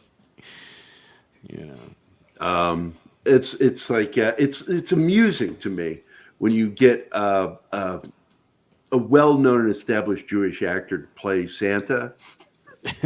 Yeah, Bill Goldberg. He's like Edward Asner played Santa. Yeah. And I don't fault him. I still enjoy the films. I just think it's funny. It's like, I know it was done intentionally as like an inside joke or something with the producers. Yeah. So Bill, if you was it Bill that said that? Yeah. Santa's Sleigh is, dude. If you like that at all, because that movie was terrible, watch Violent Night. It's like a much better version of that movie. And I believe that Scrooged, because of the $6 Million Man, what's his name? Lee Majors. Majors' Violent Superman movie is what inspired both Fat Man and the new one, Violent Night. Yeah. Even though Violent Night was really inspired by 3 movies. Like I said, it was Die Hard meets Fat Man meets Home Alone. This movie from Peter Bergman, Fansite. Oh, I fucking love that one. Oh, I'm going to get one. I'm going to get you, sucker. I like the soundtrack to that. I also like Bernie Casey when he's walking down the street, and Wayne looks back and there's this band behind him walking along with him playing music. He goes, "Who are they?" And he goes, "Oh, that's my soundtrack. They go with me everywhere." Like, what? Yeah, but hey, so it looks like my kid needs me, so I'm gonna dip out. You guys enjoy the rest of the stream, and Gary, I'll hit you up later because I do need to get with you about some stuff. Okay, talk to you later. All right, have a good morning. Bye, Danny. Bye, everyone. Bye. It ripped off. Great. Now let's talk about him. Yeah. Okay, he's gone now. Let's talk bad about it. What does he say? He's never going to find out. They ripped off the Lobo paramilitary Christmas special. Yeah, definitely elements of Fat Man Steven Seagal. James Gunn should make that. And hey, Joe. Yeah. What up, young man? How you doing? Hey, Joe. What's up, buddy? Dude, did you? I was right. Kittle got Joe. 2 touchdowns. What I called is it. now. Kittle got 2 touchdowns. Yeah, George yeah, Kittle well, got 2 touchdowns. Yeah. I'm glad I had to go to work and do some last minute shopping because they were showing the Seahawks Kansas City game. Oh, and sorry. right out the gate, I was depressed. So Yeah. Good morning, one and all. I hope you had Morning. a great Christmas. It's fantastic to see all of you. I slept in way too long today. I woke up at 11. I was like, what in the hell is going on here? Because I wanted to be here for this show, and you guys have obviously already talked about it because you talk about everything Christmas movies now. Oh, yeah. And talk shit about the MPs. Yeah, I heard that part. Yeah. CID, right? Yeah. Well, I was talking about SIDS, and I'm not talking about sudden infant death syndrome. No, I'm it's talking Criminal about Investigation Criminal Department, Investigation Division of the U.S. Army Yep. are absolutely it's like you go into an e-club. I'm telling you, man, if you don't know the guy sitting next to you and he starts a conversation with you, they're fucking Sid. Do not trust them. Do not trust them. Now, Gary, I have to ask: have you read the General's Daughter? The Genital's Daughter? Generals. Genitals. General. Yeah. Be nice, man. General's daughter. No, I saw the movie though. Yeah, No, the with movie shit. John Travolta. The book Yes, is not very awesome. good. It's okay. The movie is shit. You must read the book. I fell for the trap. You fell for the trap. The She's a booby trap. trap? What? Was it a booby trap? No, maybe. Yeah, well, should certainly. It's, given the nature of the crime, yeah, it could have been a booby trap. Yeah, because I'm a big fan of the book, and then I see the movie, and it's with Travolta, and I went so excited to watch the movie, and it was a piece of crap. Oh my! Oh my God, that is gorgeous. Who shared that? Me. It was you, Martin. That is. Oh Yep. my God. Oh my God, look at that. A friend of mine just bought one. He sent me the link, and I just could tell him, "You're a bastard. Don't show me that." Yeah. This is so cool. Look at this. Oh, Ultraman. This is the movie you watched? Over Christmas? Shin Ultraman. It was not Yeah. bad. Mhm. It had this one part that just annoyed me, and this one character, the same character. The female lead character is just weird. And then she's giantized on the show. And they literally show her walk right over the camera and people with their phones up. And yes, it becomes part of the story that the alien feels bad that this happened. So we're going to delete all those photos. We're going to reach into every phone out there and destroy those photos. And I was just like, whatever. That was a dumb plot point. Hey, Bush, the acting was good, but the actor was all the actors, every one of them were miscast. I strongly suggest read the book. Then you will notice the abysmal difference. I'm curious. Did you read it in English or did you read it and translated to Spanish? Translated. I was curious if you did that. So I'll check it out. I'll get me a digital copy, because I get free books through Amazon. I'll see if I can get that one for free or for cheap. And there was actually a good series in Philippines titled "The General's Daughter" by good actors. I don't know that one. I've never heard of it. I want that one. I got to Now, show you you know guys what I Zombievers. Zombievers was a fun movie. I got to show you guys the first thing I saw on Twitter today. This is how they're selling video games now. What in the hell is that? Is that supposed to be her butt? I guess, man. I mean, this is the first thing I see on Twitter when I'm going to look for the link today. Nice, huh? Yeah, Isn't that that's really weird. Yeah. This is how they're selling video games now. Some of the anime ads on there, I mean, they're like motion graphics. It looks like the female characters are getting humped or humping something. It's I've seen some of those, and I'm like, it's ridiculous. No I'm thanks. like, what in the hell is going on here? I mean, that's crazy. Oh, yeah. If you're talking about movies you saw over the holiday, I bought my wife 2 Marvel movies that I would never buy for myself. See, we're kind of a house divided when it comes to Phase 4. I can't stand any of it, but my wife loves it. So I bought her Eternals and Doctor Strange in the Multiverse of Madness. Well, she loves anything that has to do with magic, so she loved that movie, and she dug Eternals because it has Angelina Jolie. Although she's only in it 15 minutes, she liked the movie. And you know what's funny? I was watching it with her yesterday, and I got just as triggered at the Hiroshima thing as I did in the theater. I almost walked out of the theater when I saw that scene in the theater. I was like, man, what is with this revisionist history shit? Oh yeah. when the tech guy is crying, I should have never given it to him. They're not worth our time. Blah, blah, blah, blah, blah. Talk about human beings, and they're standing in the crater of Hiroshima. Yeah, because he gave him the bomb, right? And of course, I went into a rant as soon as I saw it again. Yeah, ticked me off. it's like, if we hadn't done done it, then millions would have died, not millions thousands. of Japanese would have died. Yes, absolutely. We would have killed millions. But that's what I'm saying. I got just as triggered watching it yesterday as I did the first time I saw it. He's balling over it, yet he gave them a bomb technology. Yeah. What did you think? You give someone a bomb, what are they going to do with it? They're going to blow someone up with it. Oppenheimer has been called out for his bullshit during his lifetime by other people that told him, "Oh, shut up, man. You could have stopped.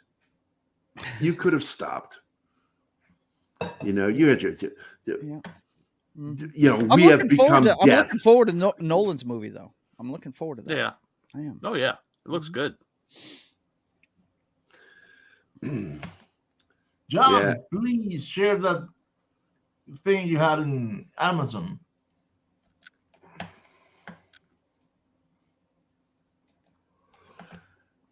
Are you talking about the link he sent? Yeah. Oh, yes. That's a big bad dude. How tall is he? I don't know. Let's see. It looks similar to the one I had, but Can't mine be that expensive. It's only $94. The Godzilla I got had a button in the chest. Yeah, you know, 9 inches is really a good size. Phrasing. Oh, I wasn't phrasing. I was saying. No, he was out and out saying. Is what he was. He was not phrasing at all. I watched the entire thing, Bill. I absolutely. They nailed it. I'm glad that they dedicated the season to Mace Neufeld. Mace Neufeld produced 3 of the best Jack Ryan films. You know, he did Hunt for October, Patriot Games, and Clear and Present Danger. I know he's involved with the other 2, but not. You know, I haven't watched that show at all since the first episode. I watched the first episode, and I mean, if you've read the books, the best guy that's ever played Jack Ryan was Alec Baldwin, the first guy that played it, because he played it the way it's supposed to be played. It's a guy he's the anti James Bond. He's a field. He's not a field personnel. He's an analyst, but he always ends up in the mix. You know. Well, for the films, they have to put him into the mix, even though that's the whole story. He's not really in the mix in the books. Other people. That's where we get him introduced to characters like Clark and Chavez. Yeah. You know, they're the ones who are in the thick of it. But in movies are a different animal, and so. I actually like what they did. I actually personally felt they should have made him a former Navy SEAL commander because his rank was commander. Right. And so he should have been a former Navy SEAL. And he went through the Naval Academy for the Marine Corps in the books. That's where he got in a helicopter accident that fucked his back up.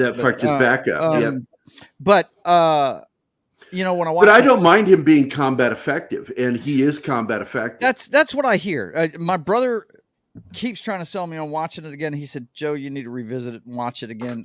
I just third season is the best season. I think it's better than season 1. Season 2 was just off the rails, annoying, and turning Madura into a fucking right-wing conservative. Yeah. Bezos is such an asshole. This time, this was dedicated to Mace Neufeld, and Krasinski was executive producer on it, and he made sure that they made a show that honored Mace Neufeld and his. No, he was in traction for months there, Bush, because he was in a helicopter accident in the Med and a training exercise during his time at the Naval Academy. That's the story behind that. At least it is in the movies and the book. Now, I don't know about the series because I only saw one series. I forget what his backstory is. They explain it in the first episode. Well, the first episode. Okay. In season 1. But here's the thing: create your reality and stick to it.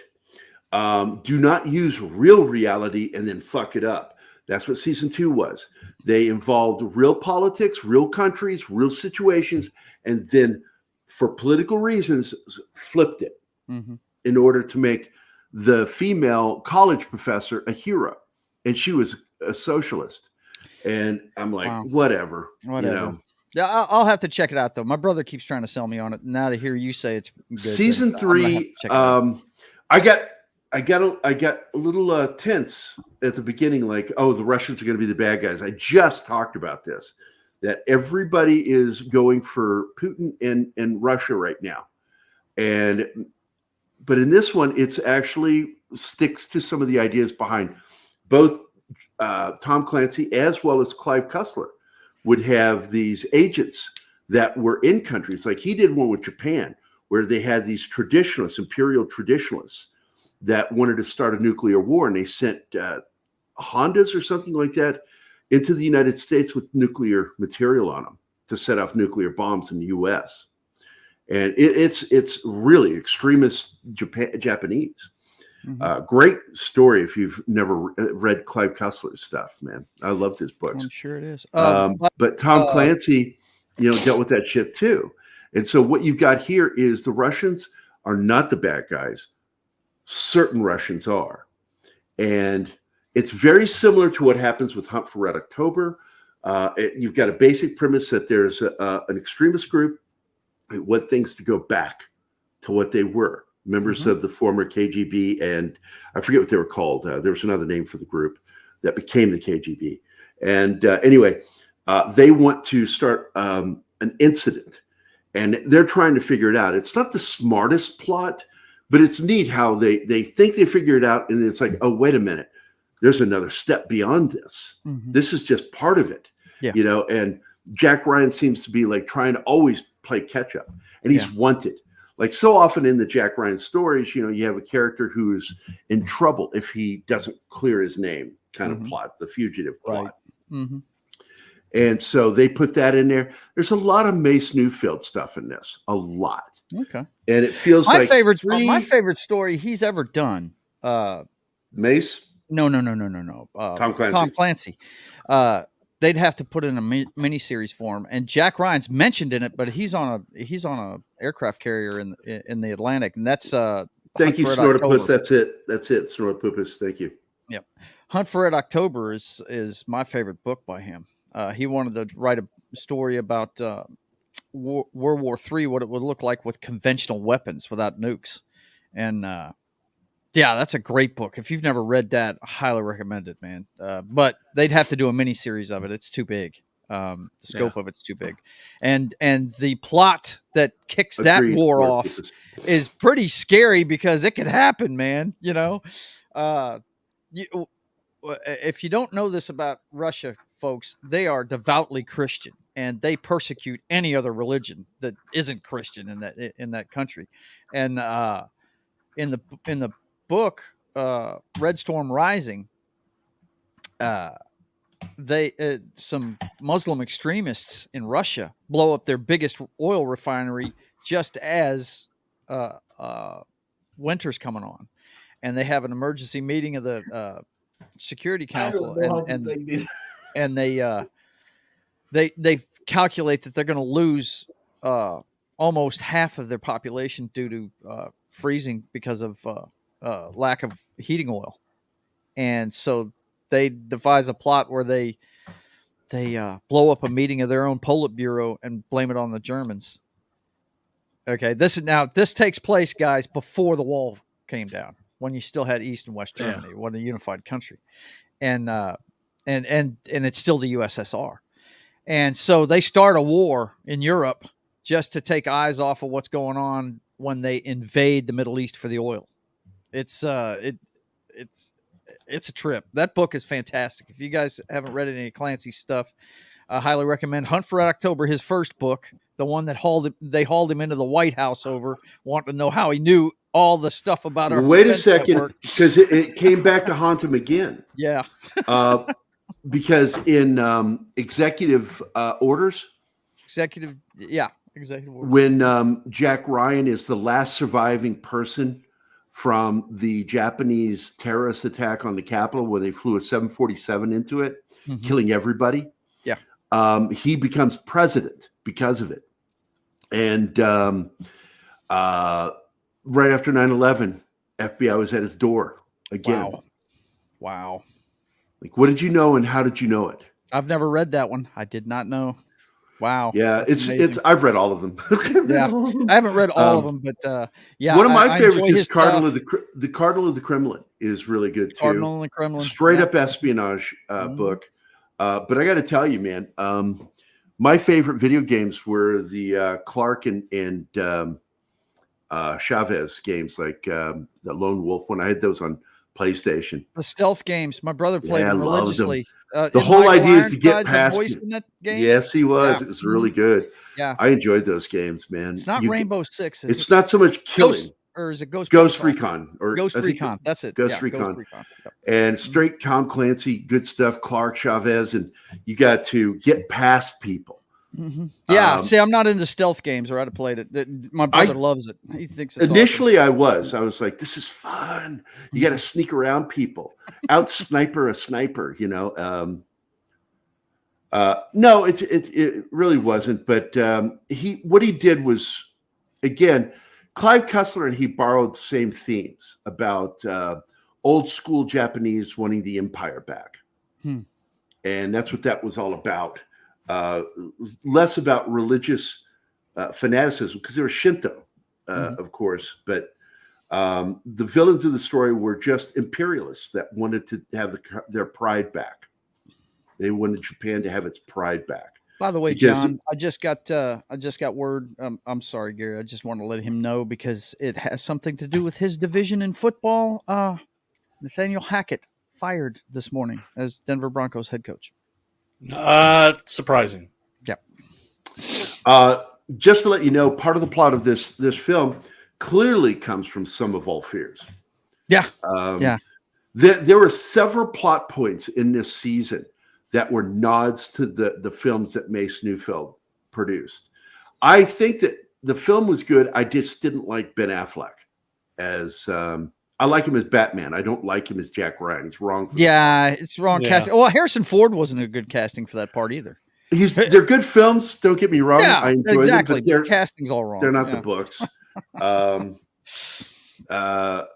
If they paid the right amount, they could have gotten Alec Baldwin back for all of them. Yeah. But Alec Baldwin's a piece of shit. Too, He is. you know? I'm glad he's not playing it anymore. But I'm just saying he played it like the guy is in the book. He's not. He also does the best impression of Sean Connery, doesn't he? There when he's in the missile silo room. Right. Some things don't react well to bullets. Some things don't react well to bullets. No shit. Yeah. I mean, like that film. If I didn't watch every actor that's a flake, though, I'd never watch a movie. So hey, what you can do? Yeah, and all the just to let you guys know before we go, what it is that Clancy kept getting in trouble for was the CIA, the FBI, and NSA wanted to know how he fucking knew shit. Finally, they shut up and left him alone for years because he showed how he knows these things. He was a very good researcher. Everything and is everything public that was record that he writes about. Public record. Everything is at the Library of Congress in Washington, National Archives. Everything. Yep. National Archives. Everything's at the Caterpillar Drive. All of it. Yep. We pay for this stuff. You can look at all of it. And what was amazing is the agents that sat down and talked to him about this when they found out were floored that this shit was available for public consumption. They're like, what? So they've done a lockdown since then. On information. The Caterpillar Drive was on Popular Mechanics. Oh, sure, they talked about it there. But he actually got the information from the Department of Defense. Mm-hmm. His information was not from Popular Mechanics. The guy was an insurance salesman before he started writing novels, man. Okay, he never spent a day in the military in his life. Oh, in honor of Billy Joel, he was an actual what's it called? No, wrong. It was real estate novelist. He was not an insurance novelist. Right. Yeah. Yeah. In Piano Man, it's Piano Man, right, it's real estate novelist. Yeah. Yep. Yeah. Some of All Fears was all right. Yeah, it was okay. My problem with the film was Jack Ryan again. Yeah. Harrison Ben Ford. Affleck. Why Harrison Ford works is because Harrison Ford is an everyman, and Jack Ryan is an everyman. See, but the whole thing with Jack Ryan is he's not trying to be in the fight. He's trying to avoid it, actually. Well, that's in Harrison the books, Ford's character. And I isn't just either. couldn't see Harrison Ford not wanting to get in a fight and throw fists. I just couldn't see that. You know what I mean? Well, he gets nailed in Patriot games. Oh, yeah. And because all he wants to do is protect his family. Yep. But he got so angry at what they were doing that the rage sent him over the top. And I like that scene in the courtroom.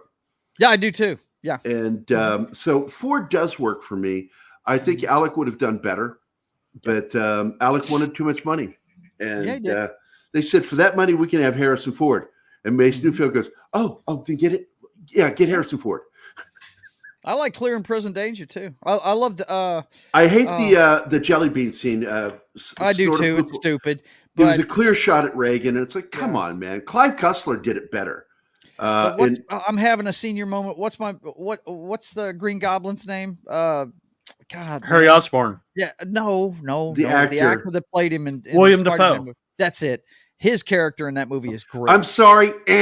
Who is Willem Dafoe? Who is William Dafoe? Yeah, that's We're not on Jeopardy. But yeah, I love his character right. in Clear and Present Danger. He's I awesome. want to thank everybody for being here. Thanks for popping in, Joe. I appreciate it, buddy. I try to be here for all the military things, but God, I overslept today. Krampus, Jeebus, Penny, Christian Delorme, Sean Estep, Scott Lewis, who's I don't know.